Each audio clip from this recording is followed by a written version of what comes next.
say hello to my supervisor. She could be across the creek grazing on grass with Deeza, but she has been standing pretty much in this whole area while I've been working, trying to run a fence line down here. And yeah, I know it's not straight, but neither is the lay of the land. So, but she's just too funny. Aren't you, honey? You're just too funny. She's snoozing, so I don't know how good a job she's doing at supervising.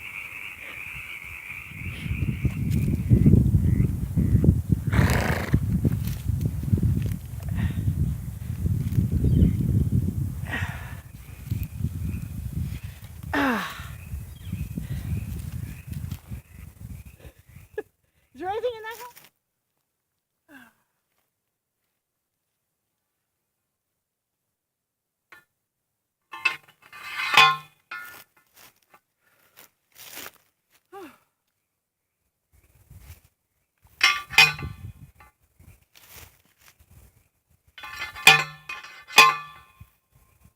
Ooh, that's hard ground. I think it's lined up good.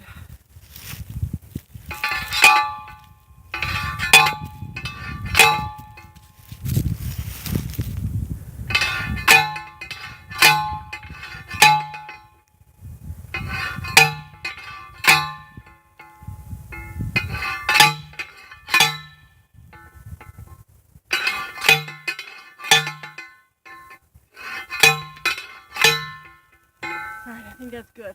Ah, my ears.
Now you see how quick and easy it is to run this electric fence line.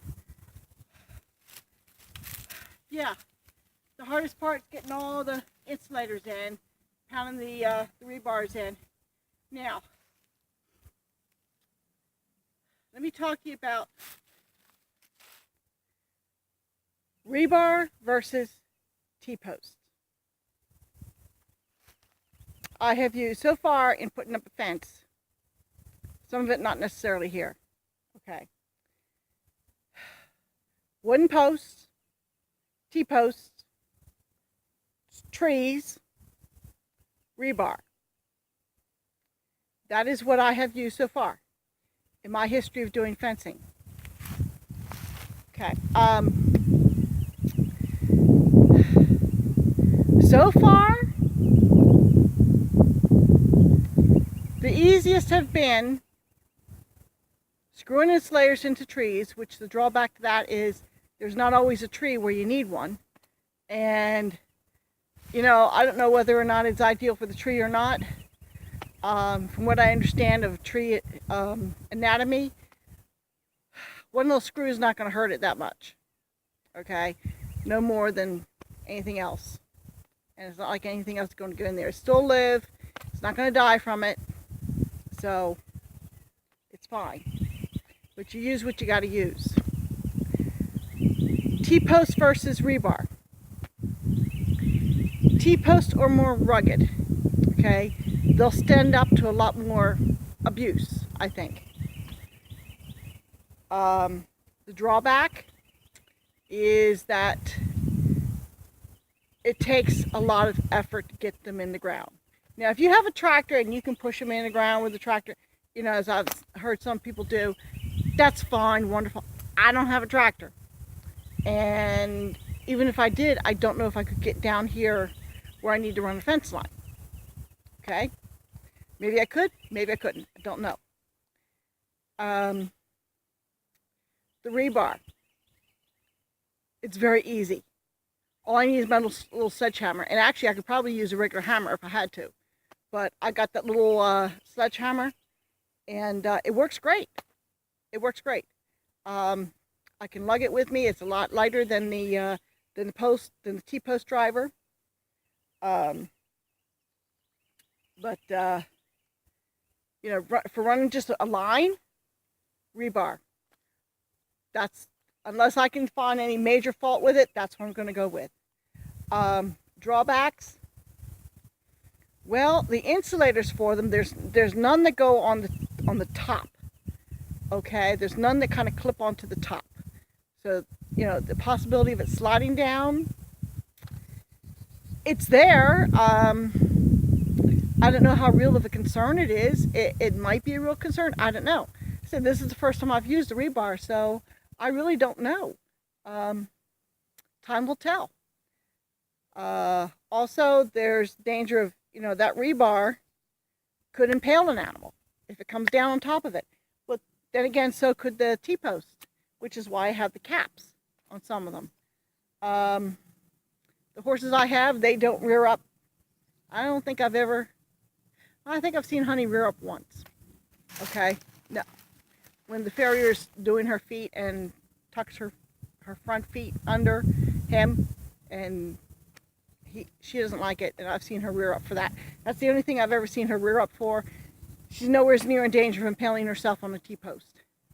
And there's no rebar around, so another problem with the rebar is that it's more flimsy. I don't know how well it would do for a corner. Okay? Honestly, I wouldn't trust it for a corner. There's a lot more tension on a corner, and it may, over time, give way. But the rebars, they're cheaper. They're easier to put in. The insulators are easier to put on. The insulators for the T-post, oh, they're horrible. I hate them. I really do. In the cold, the plastic becomes brittle. It breaks. I can't tell you how many I have had to replace this winter. Any kind of stress on them. If a deer runs through the fence, I've had the horses go through the fence, or Honey anyway. And I mean, I don't know why. I don't know if she got scared by dogs or what the deal is, but that's neither here nor there as to why. But, you know, the possibility was there, and I had to replace insulators because they broke easily. If they hadn't broken, would she have run through the fence? Yeah, she probably would have. I mean, you got to remember that's a 1,000-pound animal, okay? And if she wants to get someplace, that little bit of water isn't going to do anything to stop her, okay? So that is my analysis so far of T-post versus rebar post. Rebar is a lot smaller, a lot easier to handle. You can carry more of them than the T-posts. The T-posts are heavy. A lot less work to pound them in the ground. But like I said, I would not trust them for a corner. Not at all. So T-posts still have their place. But I think from now on, if I'm running a straight line, it's going to be the rebar. At least at this point, that's what I'm going with. And I think, and I've been told, I've been talking to different people about goats because, as you know, I'm looking to get goats. And I was told the goats won't jump, they'll go under. So I think that the rebar is tall enough for my goats when I get them, okay? So that's where I'm at this point. Now I got to figure out how to tie in the fence line here to this fence line behind me, as you can see, okay? Because I need to be able to block this off if I feel the need to, okay? The fence line up above may be changing. We shall see. I think what I may do is take the fence line off of this closest side and run it down the hill and that way. So that, yeah, that's what I think I'm going to do. Run it down the hill, down that end, and circle back. Because this end of the hill, they go up and down it. It's not that big a deal. But once you get closer to where they are right now, there's a trash area. I don't want them going up in the trash area until that gets cleaned up. So, but I really don't think they're going to be messing with the hill much anyway. I mean, that's just my opinion for what it's worth. So, yeah, that's what I think I'm going to do. So, I'll show you later after I get this done. Talk to you later.